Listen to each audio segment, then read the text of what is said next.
ಎಲ್ಲರಿಗೂ ನಮಸ್ಕಾರ. ನಿಮ್ಮ ಜೊತೆ ಖುಷಿ ವಿತ್ ಲೈಫ್. ನಾನು ಈ ದಿನ ಮಾತನಾಡುತ್ತಿರುವ ವಿಷಯವು ಬಂದು ಮೂಕಜ್ಜಿಯ ಕನಸುಗಳ ಕಾದಂಬರಿಯ ಬಗ್ಗೆ. ಮೂಕಜ್ಜಿಯ ಕನಸುಗಳು ಡಾಕ್ಟರ್ ಶಿವರಾಮ್ ಕಾರಂತರು ರಚಿಸಿರುವಂಥ ಒಂದು ಕಾದಂಬರಿಯಾಗಿರುತ್ತೆ.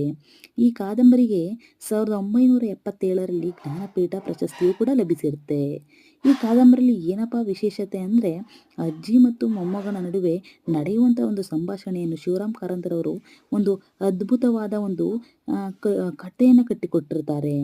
ಮೊಮ್ಮಗನ ಪ್ರಶ್ನೆಗಳಿಗೆ ಅಜ್ಜಿ ತನ್ನ ಅನಿಸಿಕೆಗಳನ್ನು ಹೇಳುತ್ತಾ ಇಂದಿನ ಜಮಾನದ ಜನತೆಗೆ ಇರುವ ಹಲವು ಬಗೆಯ ಗೊಂದಲಗಳನ್ನು ಬಿಡಿಸಿ ತಿಳಿಸಿರ್ತಾರೆ.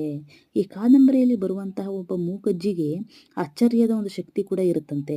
ಅದೇನಪ್ಪ ಅಂದರೆ, ಯಾವುದೇ ವಸ್ತು ಅಥವಾ ಮನುಷ್ಯನನ್ನು ಕಂಡ್ರೆ ಅವರದೇ ಆದಂಥ ಒಂದು ಒಂದು ನಿಟ್ಟಿನಲ್ಲಿ ಕನಸುಗಳು ಬರ್ತಾ ಇರ್ತದಂತೆ. ಅಂದರೆ ಇವು ನಿದ್ದೆಯಲ್ಲಿ ಬರೋ ಕನಸುಗಳಲ್ಲ, ಎಚ್ಚರವಾಗಿ ಇರುವಾಗಂತ ಬರುವಂಥ ಒಂದು ಕನಸುಗಳು.